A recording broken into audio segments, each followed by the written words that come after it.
దేవునికి స్తోత్రం. దేవుని పరిశుద్ధ నామానికి మహిమ కలుగును గాక. దేవునికి ప్రియమైనటువంటి ప్రేక్షకులందరికీ యేసుక్రీస్తు నామమున మీకు వందనాలు తెలియచేస్తూ ఈ యొక్క సంవత్సరంలో 3వ మాసంలోనికి మనం వచ్చి ఉన్నాం. గడిచినటువంటి మాసమంతా కూడా మన ప్రభు మనల్ని నడిపించినాడు. అవును, నిజమే. ఈ సమయంలో కూడా మరి దా యొక్క వాగ్దాన వాక్యాన్ని ఒకసారి జ్ఞాపకం చేసుకుందాం. యెహోవాను నమ్ముకున్నవాడు ధన్యుడు, యెహోవా వానికి ఆశ్రయముగా నుండును. గడిచినటువంటి మాసములో మన ప్రభువు మరి మనకు ఆశ్రయముగా ఉండినాడు. నిజమే, ఎంతోమంది ఈ లోకంలో ఎన్నో శ్రమల్లో, ఆపదల్లో, వ్యాధిలో, మరణంలో చిక్కుకున్నారు. కానీ నన్ను దేవుడు ఆయన మనకు ఆశ్రయం ఇచ్చి మనల్ని కాచి కాపాడినాడు. కావున ఆయనకు మనము కృతజ్ఞతాస్తుతులు చెల్లించుకుందాం. దేవునికి వందనాలు, స్తోత్రములు. మరియు ఈ యొక్క మార్చి మాసంలో కూడా మనము పరిశుద్ధ గ్రంథంలో నుండి ఒక వాగ్దాన వాక్యాన్ని మనము ధ్యానం చేసుకుందాం. కీర్తనలు 22వ వాక్యం, పరిశుద్ధ స్థలములో నుండి ఆయన నీకు సహాయము చేయునుగాక, సియోనులో నుండి నిన్ను ఆదుకొనుగాక. మన యొక్క దేవుడు పరిశుద్ధుడు. మన యొక్క దేవుడు సైన్యములకు అధిపతియగు యెహోవా. ఆయన పరలోకమందు పరిశుద్ధ స్థలములో ఉన్నటువంటి వాడు. కావున దేవదూతలు ఎలాగో ఆయనను పొగుడుతూ ఉన్నారు. సైన్యములకు అధిపతియగు యెహోవా పరిశుద్ధుడు, పరిశుద్ధుడు, పరిశుద్ధుడు అనే దివారాత్రములు దేవదూతలు ప్రభువుని మహిమపరుస్తూ ఉన్నారు. ఆయన పరలోకమందు ఉన్నటువంటి దేవుడు, భూమి మీద ఉన్నటువంటి మన యొక్క ప్రార్థనలను వినేవారు, మనకు పరలోకములో నుండి సహాయము చేసేవారు. 121వ కీర్తనలో కీర్తనకారుడు చెప్తూ ఉన్నాడు, మరి నాకు ఎక్కడ నుండి సహాయం వస్తూ ఉంది?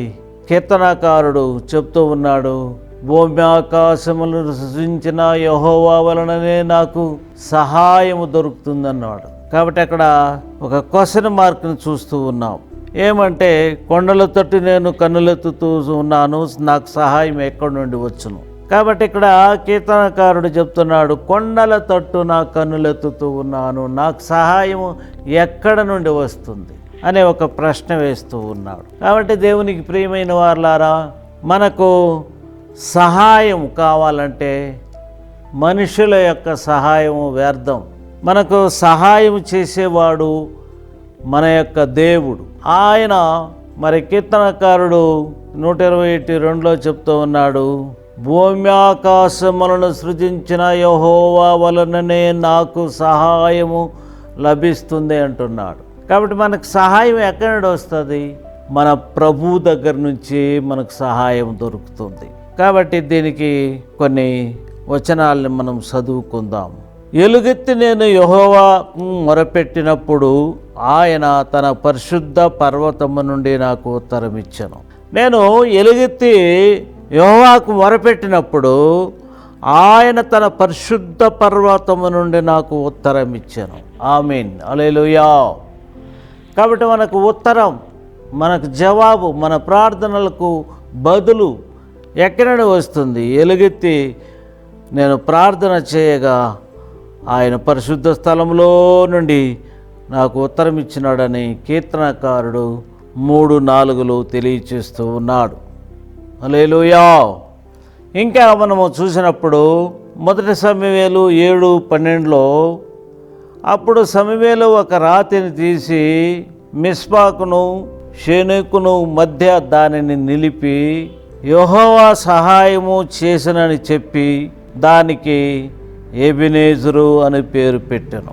మరి ఇక్కడ సమూయేలుని చూసినప్పుడు రాయిని అక్కడ ఉంచి ఆ మిస్పాకును షేనుకును మధ్య దానిని నిలిపి ఇంతవరకు యెహోవా సహాయం చేసినని చెప్పి దానికి ఎబెనేజర్ అనే పేరు పెట్టెను. ఎబెనేజర్ అనగా సహాయం, సహాయపు రాయి అనే అర్థం. హల్లెలూయా. కాబట్టి ఇక్కడ సహాయము ఎబెనేజర్ అనగా మనకు సహాయకుడు అనే అర్థం. కాబట్టి ఇక్కడ సమూయేలు మరి దానికి చెప్తూ ఉన్నాడు, యెహోవా సహాయము, యెహోవాయే మనకు సహాయం చేసేవాడు అని మనము ఇందులో తెలుసుకుంటూ ఉన్నాం. ప్రైజ్ ది లార్డ్, హల్లెలూయా.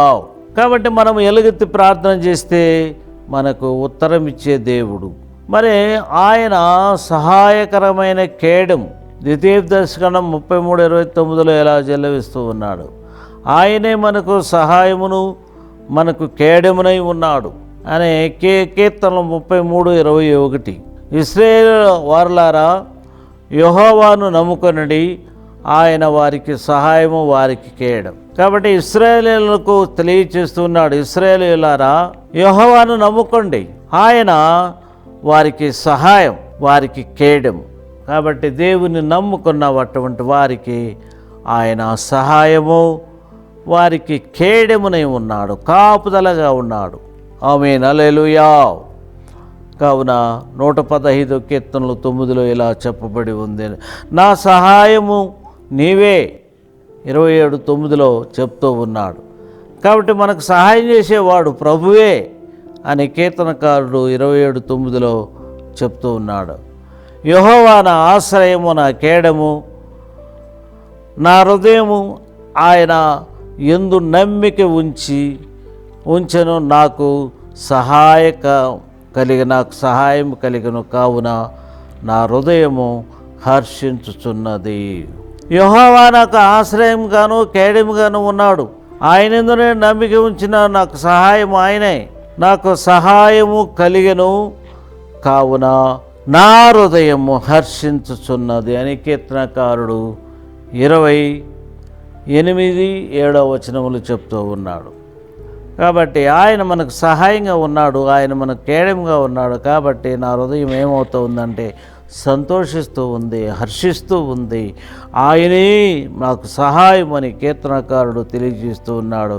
నేను శ్రమల పాలనై దీనుడనైతిని, ప్రభువు నన్ను తలంచుకొనుచున్నాడు, నాకు సహాయము నీవే, నా రక్షణకర్తవు నువ్వు నీవే అని 40 కీర్తనలో 17 చెప్తూ ఉన్నాడు. కాబట్టి శ్రమల పాలై దీనుడనైతిని, కీర్తనకారుడు ఇలా చెప్తూ ఉన్నాడు, నేను శ్రమల పాలైపోయినాను, నాకు కష్టం వచ్చింది, నాకు నష్టం వచ్చింది, నాకు శోధన వచ్చింది, నాకు పోరాటం వచ్చింది, అయినా కానీ ప్రభువు నన్ను తలంచుకొనుచున్నాడు, నాకు సహాయము నీవే. ఆయన మనలను తలంచుకునేవాడు, మన యొక్క కష్టాలని తీర్చేవాడు, మన శ్రమలను తొలగించేవాడు. నీవే నా రక్షణకర్తవు, నీవే అని కీర్తనకారుడు 40:17 తెలియజేస్తూ ఉన్నాడు. ఇదిగో దేవుడు నాకు సహాయము, ప్రభువే నా ప్రాణమును ఆదరించువాడు.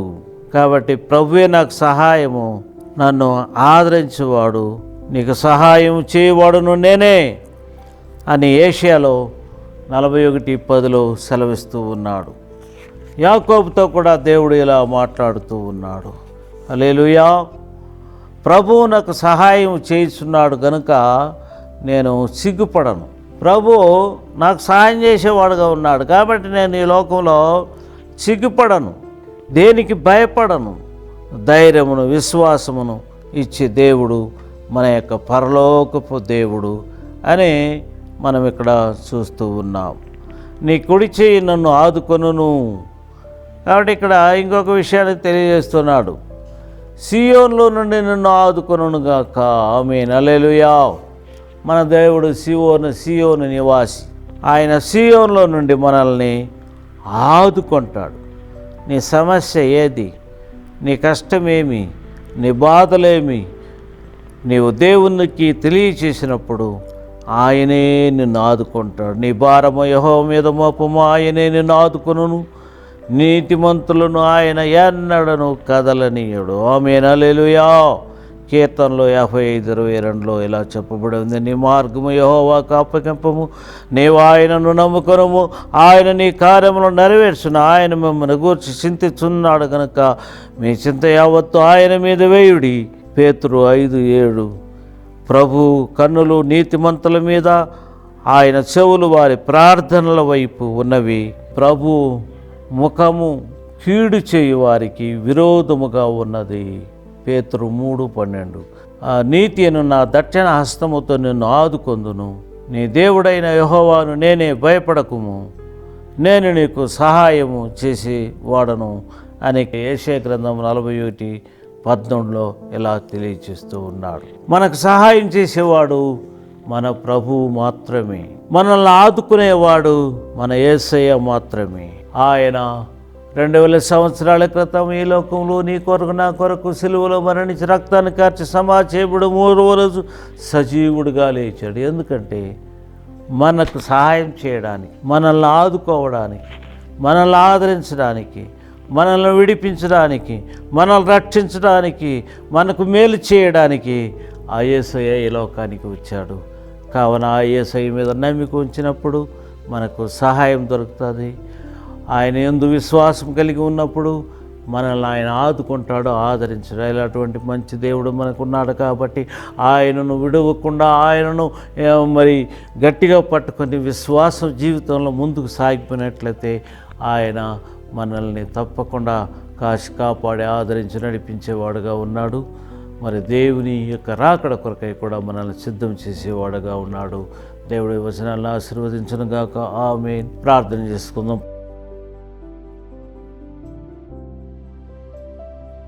పరిశుద్ధ మంచి దేవా, నమ్మకమైన తండ్రి, నిన్న నేడు ఒకటి రీతిగా ఉన్న దేవా, ఆశ్చర్యకరుడా నాయన, మీరు పరలోకముల నుండి మాకు సహాయం చేసేవారుగా ఉన్నారు.